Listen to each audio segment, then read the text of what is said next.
Hi everyone, welcome back to my channel और मैं हूं निधि। गाइस, आज के वीडियो में मैं शेयर करने वाली हूं time management for new and busy moms. अक्सर ऐसा होता है जब हमारा बेबी आ जाता है तो हम लोग इतने ज़्यादा बिज़ी हो जाते हैं और आपने सुना ही होगा बहुत सारी न्यू मॉम से कि यार एकदम टाइम नहीं मिलता है, टाइम कब बच्चे में ही सारा टाइम हमारा चला जाता है और हमें अपने लिए बिल्कुल टाइम नहीं मिलता है कि हम अपनी कोई हॉबीज़ को परस्यू कर सकें या अपने कहीं जा सकें, कुछ इन्जॉय कर सकें। ये सब बिल्कुल नहीं मिल पाता है टाइम। और कई बार लोगों को इसीलिए डिप्रेशन या एक सैडनेस का एटमॉस्फेयर वो लोग क्रिएट कर लेते हैं। तो उसी पे ये आज का वीडियो है कि आप किस तरीके से अपना टाइम मैनेज कर सकते हैं कि आप अपनी बेबी की भी अच्छे से केयर कर सकते हैं, अपनी भी और अपनी फैमिली की भी अच्छे से केयर कर सकते हैं। साथ में ही आप अपने लिए एक अच्छा खासा टाइम निकाल सकते हैं जिसमें आप अपनी हॉबीज़ को परस्यू कर सकते हैं, रिलैक्स कर सकते हैं या जो भी चाहे अपने आप को खुश करने के लिए कर सकते हैं। सो ये वीडियो काफ़ी यूज़फुल होने वाला है, इसलिए वीडियो को एंड तक देखिएगा और लाइक ज़रूर कीजिएगा। तो चलिए without much ado let's get started.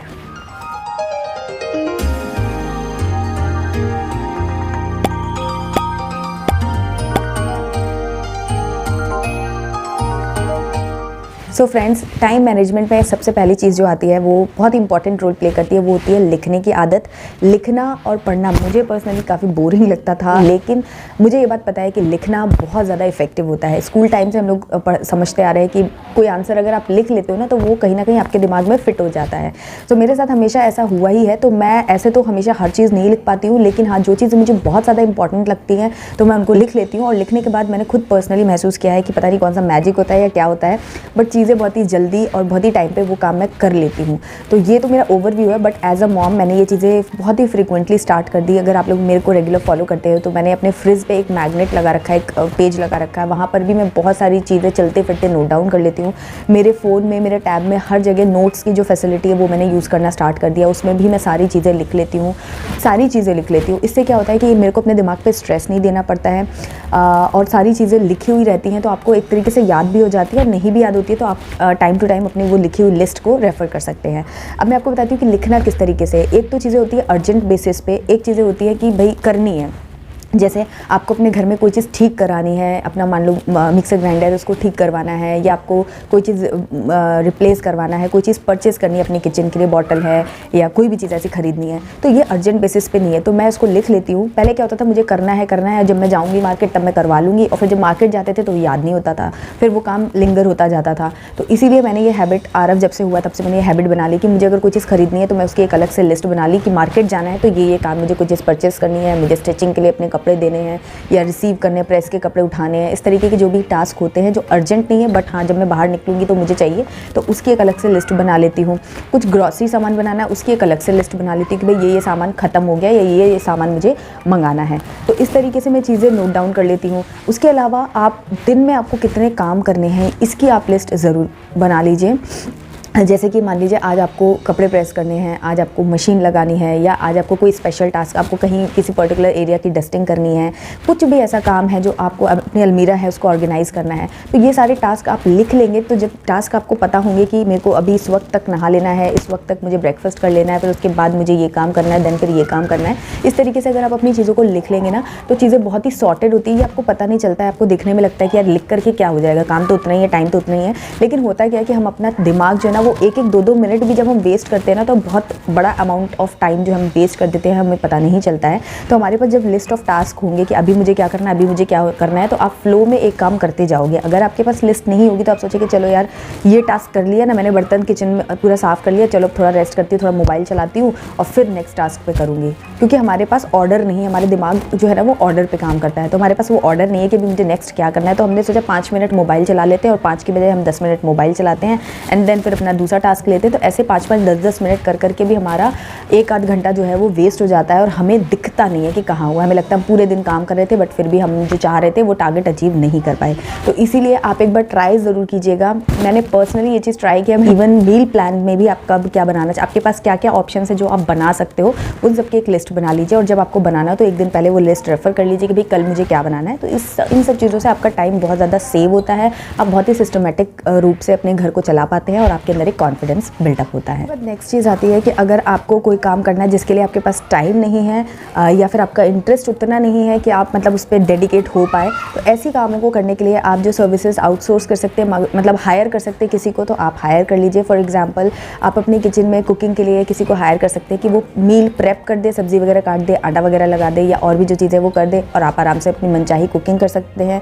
तो आप उसके लिए हायर कर सकते हैं। कपड़े धोते हैं तो उसको वॉश मशीन में आपने वॉश कर लिया, उसको सुखाने का और उसको प्रेस करके अलमारी में लगाने का, इस तरीके की सर्विसेज के लिए आप किसी मेड को हायर कर सकते हैं। या गार्डनिंग वगैरह करते हैं तो वहाँ पर गार्डन को मेंटेन करने के लिए गार्डनर हायर कर सकते हैं, जो कि वीकली बेसिस पे या 15 डेज़ में आकर के आपके गार्डन को थोड़ा सा मेंटेन कर दे और आप डेली बेसिस पे 5-10 मिनट निकाल के पानी वानी दे दिया और हो गया काम। तो इस तरीके से आप किसी की हेल्प लेकर के अगर काम करेंगे तो आपका काम भी हो जाएगा, चीज़ें थोड़ी सी अच्छी भी दिखेंगी और आपके ऊपर एकदम बर्डन नहीं आएगा। क्योंकि अगर आप कुकिंग करना चाहते हैं खुद से, आप कुक नहीं लगाना चाहते हैं, आपको खुद कुकिंग करनी है, बट आपके पास इतना टाइम नहीं है कि आप तीनों मील्स जो आपकी है उसके लिए आप प्रिपरेशन भी कर लें, कुकिंग भी कर लें, बच्चे को भी संभाल लें, तो होता क्या है कि फिर आप इरिटेट होते हैं, मन से कुकिंग भी नहीं कर पाते, मन से प्रेप भी नहीं कर पाते। तो इस तरीके से बेसिकली आप अपने काम को कन्वीनियंट करने के लिए जो भी एक्स्ट्रा हेल्प हायर कर सकते हैं उसको हायर करिए और अपने काम को स्मूथ बनाइए। अगर कोई चीज़ ऑनलाइन हो सकती है, लाइक बिल पेमेंट्स वगैरह है, या फिर कोई चीज़ों का सब्सक्रिप्शन होता है, लाइक बेबी का डायपर है उसका सब्सक्रिप्शन आते हैं, तो आप मंथली सब्सक्रिप्शन ले लीजिए। जो भी काम ऑनलाइन हो सकते हैं तो उसके लिए मार्केट जा करके टाइम इन्वेस्ट करने से बेहतर है कि आप ऑनलाइन फैसिलिटी को यूज़ करें और अपना टाइम बचाएं, अपने लिए वो उस टाइम को यूज़ कर पाएँ। सो येस, जो भी एक्स्ट्रा हेल्प या एक्स्ट्रा सर्विसेज मार्केट में अवेलेबल है उनको ज़रूर से अवेल कीजिए। नेक्स्ट चीज़ आती है कि आपको अपने माइंडसेट को बदलना पड़ेगा। एक माइंडसेट ये होता है कि जब हम किसी को देखते हैं कि उनका घर बहुत ऑर्गेनाइज्ड है या वो लोग बहुत ऑर्गेनाइज्ड हैं, बहुत ही अच्छे से काम करते हैं, तो हम क्या सोचने लगते हैं कि यार हमारे तो बस की नहीं है, वो तो बहुत ही अच्छे से करते हैं, तो हम अपने आप को ये सिग्नल दे रहे हैं कि हम ये चीज़ नहीं कर सकते हैं। जबकि आपको भी पता है कि ये मैनेजमेंट, टाइम मैनेज करना या अपने घर को मैनेज करना कोई इम्पॉसिबल चीज़ नहीं है, बहुत ही ईजी चीज़ है। बट एक अंदर से एक बोलते हैं ना, थोड़ी सी क्रिएटिविटी लाने की ज़रूरत है और थोड़ा सा एक दृढ़ निश्चय आपके अंदर, विल पावर उस चीज़ की होनी चाहिए कि भाई मुझे ऑर्गेनाइज होकर के रहना है। तो वो आप अपने दिमाग को वही सिग्नल दीजिए कि मैं ये चीज़ किसी का मैंने देखा, मुझे अच्छा लग रहा है, तो मैं इससे इंस्पायर होकर मैं भी ऐसा करूँगी। ये बोलने के बजाय कि यार मेरे बस की नहीं है या मैं इस टाइप की नहीं हूँ, मैं तो ऐसी रहती हूँ, मेरे को ऑर्गेनाइजेशन नहीं आता है या मैनेजमेंट नहीं आता है, मेरा तो ऐसे ही है, ये सिग्नल देने की बजाय आप उन जिसको भी आप देख रहे हैं उससे इंस्पायर होकर अपने आप को चेंज करने का सिग्नल दीजिए कि भाई इसकी ये हैबिट मुझे अच्छी लगी, मैं भी ट्राई करूँगी कि ये मैं चीज़ फॉलो कर सकूँ। दूसरी चीज़ कि काम को टालना बंद करिए। होता क्या है कि हम सोचते हैं कि यार ये काम तो मैं तब करूँगी जब एक काम पूरा हो जाएगा तब मैं दूसरा काम करूँगी, या ऐसा हो जाएगा तब मैं ऐसा करूँगी। इतना जैसे होता है ना कि मंडे आएगा तब हम जिम जाएंगे, फिर मंडे नहीं, फिर 1 तारीख से हम जिम जाएंगे, फिर हम नए साल से जिम जाएंगे, ऐसा होता है। तो ये वाली जो चीज़ है ना, ये भी आप बंद कीजिए। जो भी काम है पड़ा हुआ है, अगर आप उस वक्त कर सकते हैं तो आप उस काम को उसी वक्त निपटा दीजिए। जितने काम कंप्लीट होते जाए समझ लीजिए उतना ज़्यादा आपको रिलैक्स और मतलब कॉन्फिडेंट महसूस होगा। इसलिए काम को एक दूसरे के ऊपर पाइल अप करने की बजाय जो भी काम कर सकते हो प्रेजेंटली उसको आप इजीली कर लीजिए। कोई भी चीज़ अपने दिमाग में पाइल अप मत कीजिए कि मेरे को ये भी करना है, मेरे को वो भी करना है, मैं कर लूँगी और उसके बाद क्या होता है कि आपको चीज़ें याद नहीं रहती। ऐसा मेरे साथ कई बार ही होता है कि मुझे ये चीज़ परचेस करने जाना है, छोटा सा काम है, मैं बाहर भी जाती हूँ और वापस भी आ जाती हूँ और फिर वो चीज़ मेरे दिमाग में उस वक्त नहीं आती है। तो उसी के लिए मैंने आपको पहला पॉइंट बताया था कि हर चीज़ को नोट डाउन ज़रूर कीजिए और कहीं भी जाने से पहले या कोई भी काम करने से पहले आप उस लिस्ट को रेफर कर लीजिए, तो आपके कोई भी काम पेंडिंग नहीं होंगे। इससे आपको बहुत ज़्यादा मेंटल पीस मिलेगा। नेक्स्ट चीज़ जो टाइम मैनेजमेंट में आती है वो होती है कि कामों की प्रायोरिटी को डिसाइड करना। आप पहले अपनी लाइफ में प्रायोरिटी डिसाइड कीजिए कि आपको कौन सा काम ज़्यादा इंपॉर्टेंट है और कौन सा काम लीस्ट इंपॉर्टेंट है।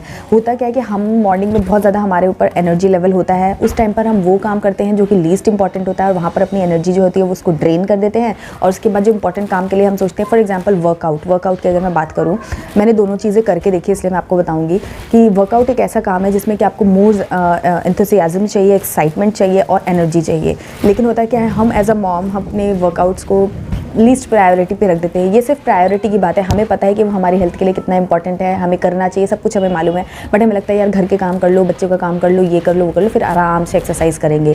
बट ऐसा होता नहीं है, क्योंकि शाम तक जाते जाते हमारी एनर्जी ड्रेन हो जाती है और फिर हम अपना काम नहीं कर पाते हैं। हम सुबह क्या करते हैं, बैठ के अपना घर साफ़ कर रहे होते हैं, कुकिंग कर रहे होते हैं, कपड़े वगैरह फोल्ड कर रहे होते हैं, क्योंकि ये हमारी प्रायोरिटी होती है। लेकिन अगर हम इसी को प्रायोरिटी चेंज कर दें और हम सुबह उठ करके सबसे पहले एक्सरसाइज कर लें, मैंने किया हुआ है इसीलिए मैं आपको बता रही हूँ कि मैंने सुबह भी एक्सरसाइज की है और मैंने शाम को भी करने का सोचा है।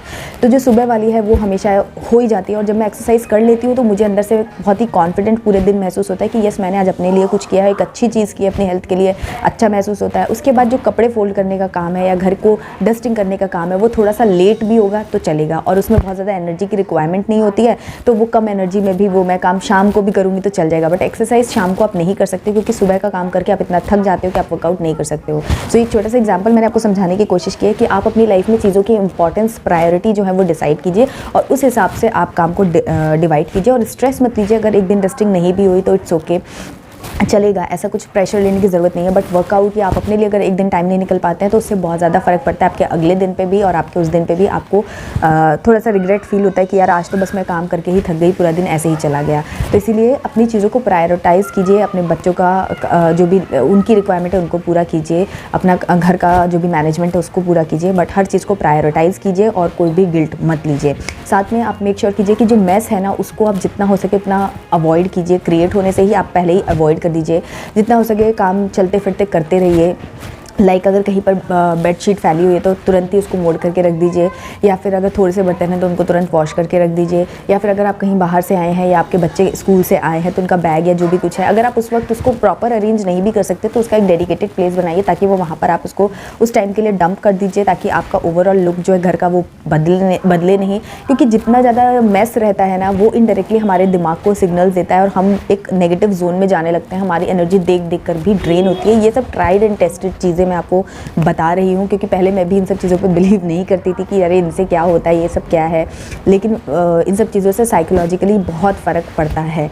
तो इसीलिए आप देखिए कि मेस जितना हो सके उतना अवॉइड कीजिए, जितना आप कर सकते हो उतना करो, किसी चीज़ का बस प्रेशर नहीं लेना है, ये तो अल्टीमेट पॉइंट है। उसके बाद लास्ट पॉइंट जो टाइम मैनेजमेंट का है वो मेरे हिसाब से ये है कि आप का जो भी इन्जॉयमेंट है, आपकी जो अपनी लाइफ है वो आप आज की जो सिचुएशन है उसमें आप कैसे बेस्ट कर सकते हो वो आप करने की कोशिश कीजिए।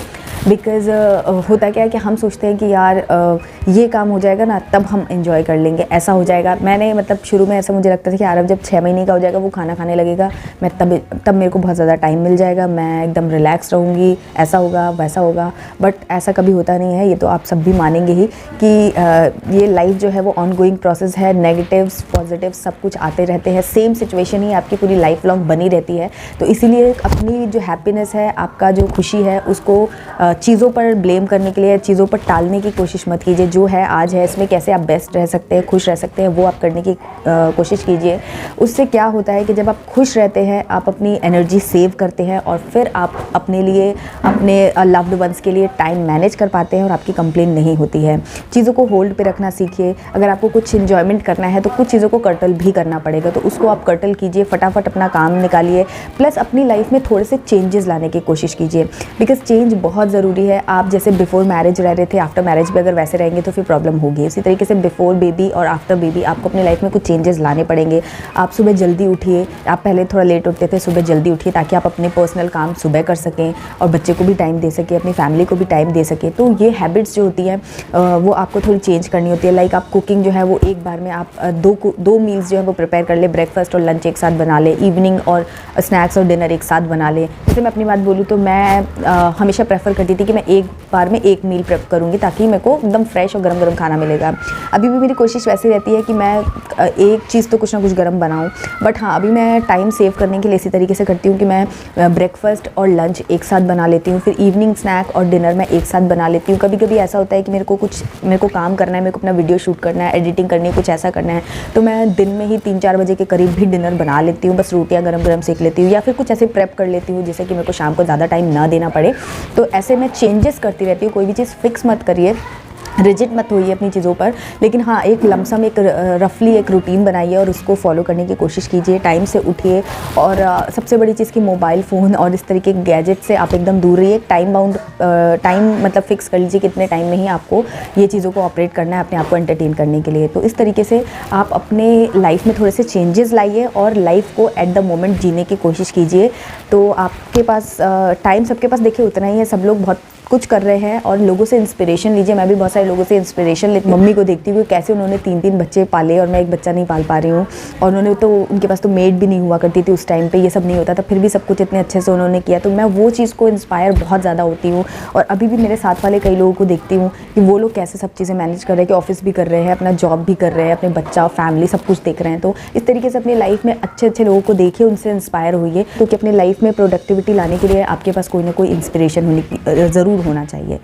सो यस गाइज, ये थे मेरे कुछ personal tips for time management, ताकि आप एज अ न्यू मॉम अपने लिए भी टाइम निकाल सके, अपनी लाइफ को रिलैक्स होकर के जी सके। और नेगेटिव पॉजिटिव दोनों आते रहते हैं, तो उस पर ज़्यादा खुश होने की और ज़्यादा दुखी होने, दोनों चीज़ों की बहुत ज़्यादा ज़रूरत नहीं है। बैलेंस बना करके चलिए, अपने लिए, अपनी फैमिली का के लिए थोड़ा सा टाइम निकालिए, खुश रहिए, अपना ख्याल रखिए। तो इसी नोट के साथ ये वीडियो अगर आपको पसंद आया तो लाइक कीजिएगा, कमेंट करके मुझे ज़रूर बताइएगा कि आप किस तरीके से अपना टाइम मैनेज करते हैं और आप इनमें से कौन सी चीज़ें अभी अपनी लाइफ में अडॉप्ट करने वाले हैं। सो यस, ये वीडियो यहीं पर एंड करते हैं। चैनल को सब्सक्राइब कर लीजिएगा। मिलती हूँ आपसे एक नई वीडियो में, तब तक के लिए बाय एंड टेक केयर।